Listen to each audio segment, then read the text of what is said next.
जो उन्होंने रोक लगाई है, जैसे कि डीएम अब वक्फ की प्रॉपर्टीज में इंटरफेयर नहीं करेगा, ये सबसे बड़ा पॉइंट था। इस सुधार पर किसी भी तरह का सांप्रदायिक प्रहार जो है वो स्वीकार नहीं होना चाहिए। इसमें कुछ जो उन्होंने रोक लगाई है, जैसे कि डीएम अब वक्फ की प्रॉपर्टीज में इंटरफेयर नहीं करेगा, ये सबसे बड़ा पॉइंट था, क्योंकि डीएम साहब तो वही करते हैं जो सरकार चाहती है। हम इस फैसले का, जहां तक डीएम साहब की बात है, स्वागत करते हैं। और बाकी चीजें कि वक्फ के अंदर नॉन मुस्लिम को उन्होंने अलाउ कर दिया है, ना तो इस्लामिक कानून नॉन मुस्लिम जानते हैं और ना ही मुसलमान हिंदू पर्सनल लॉज को जानते हैं। कल को मुसलमान भी ये कहेंगे कि साहब हमें भी मंदिरों के ट्रस्ट में रखा जाए, तो क्या सुप्रीम कोर्ट इस बात को अलाउ करेगा? क्या अलाउ करना चाहिए? तो हमारा ये मानना है कि इसमें मुस्लिम ही होने चाहिए थे। भले से महिलाएं का भी कुछ परसेंटेज होता, लेकिन नॉन मुस्लिम होने का इसके अंदर कोई औचित्य नहीं है। सुप्रीम कोर्ट ने फैसला दिया, लेकिन यह ध्यान नहीं रखा कि वक्फ की संपत्तियों पे अवैध कब्जे जिन जिन लोगों के हैं, सरकारों के हैं, उसका क्या होगा? सबसे ज्यादा तो अवैध कब्जे सरकारों के हैं।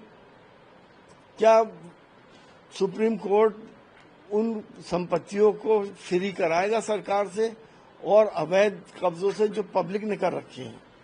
क्या 2-2 रुपए 4-4 रुपए किराए वाले जो लोग रह रहे हैं वक्फ की संपत्तियों में, उनके लिए सुप्रीम कोर्ट ने कुछ सोचा? जो वक्फ के पूरे सिस्टम में सुधार का फैसला हुआ है, संसद ने पास किया है, वो शुद्ध रूप से आस्था के संरक्षण और व्यवस्था के सुधार का है। जो आस्था है उसका संरक्षण है, और जो प्रशासनिक व्यवस्था है उसकी सुधार का है। लेकिन अफसोस की बात है कि जो लूट की लंपट लाबी है, वो लूट के लाइसेंस की छूट चाहती है। अब लूट की लंपट लाबी अगर लूट के लाइसेंस की लीगल छूट चाहती हो, तो वो इसी तरह का हाहाकार, हंगामा और एक काल्पनिक भ्रम पैदा करने की कोशिश करेंगे, क्योंकि ये वो लोग हैं जिन्होंने कि वक्फ के पूरे सिस्टम को टच मी नॉट बना दिया था। और एक जो ज़मीनी जो है वो कानून था, जो संसद का कानून था, उसको आसमानी किताब बना दिया था कि साहब इसको कोई छू ही नहीं सकता।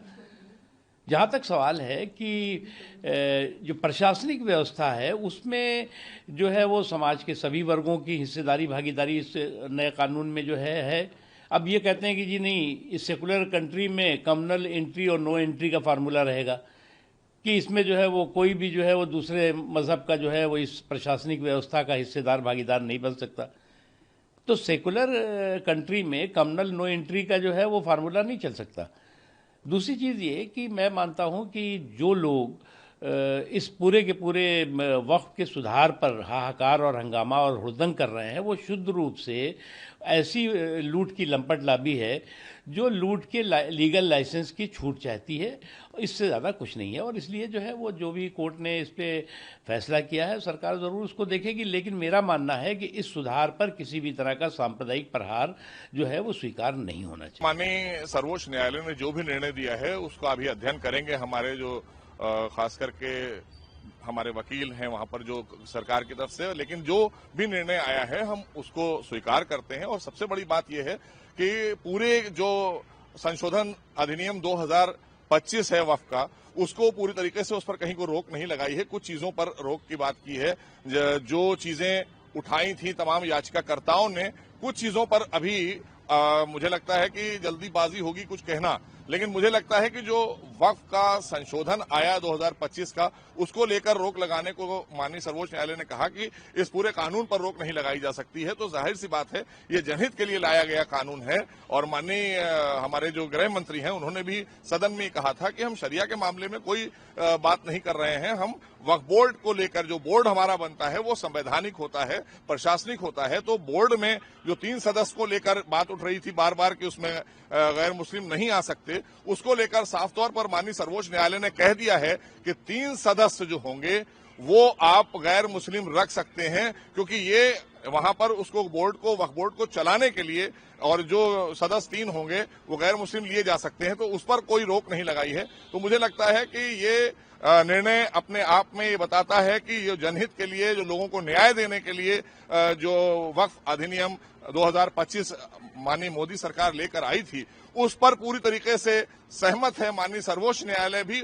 और जो हमारे याचिकाकर्ता हैं, जिन्होंने भाई याचिकाएं लगाई थी, जिन्हें थोड़ा कहीं ना कहीं गलतफहमियां थी, उस गलतफहमी को भी दूर कर दिया है माननीय सर्वोच्च न्यायालय ने। सुप्रीम कोर्ट के जो आज ऑब्जर्वेशन आए हैं और पार्शियल स्टे, कुछ जो क्लॉजेज हैं वक्फ अमेंडमेंट एक्ट में जो उन्होंने डाले हैं, उसका स्वागत करते हैं। एक मुस्लिम महिला होने के नाते मैं ये ज़रूर कहूँगी कि जी, वक्त के साथ, समय के साथ सिस्टम्स हैं, बदलते हैं और बदलने भी चाहिए। It should evolve with changing times. पर जो एक सैंक्टिटी होती है कल्चरल और जो रिलीजियस स्ट्रक्चर की, उसको मेंटेन करना बहुत ही आवश्यक है। और आज जो रूलिंग दी है सुप्रीम कोर्ट ने, जिससे हमें पहले इस एक्ट में जो हमें मेन कुछ आपत्तियां थी, जैसे कि कलेक्टर को जो आर्बिट्री पावर्स इतने मिल रहे थे, जिससे कि हमें इस बात की फिक्र थी कि गवर्नमेंट इंटरफेरेंस ज्यादा होगा। नॉन मुस्लिम्स की इन्वॉल्वमेंट वक्फ बोर्ड में आज एक ऑब्जर्वेशन फिर डाली है कि लिमिट होनी चाहिए, 3 लोग से ज्यादा नहीं होने चाहिए जो नॉन मुस्लिम्स जो बोर्ड पे आए। साथ ही में जो CEO हो, इंश्योर करना चाहिए कि एक मुसलमान हो। इन सब जो क्लॉजेज हैं, इनका स्वागत करते हैं।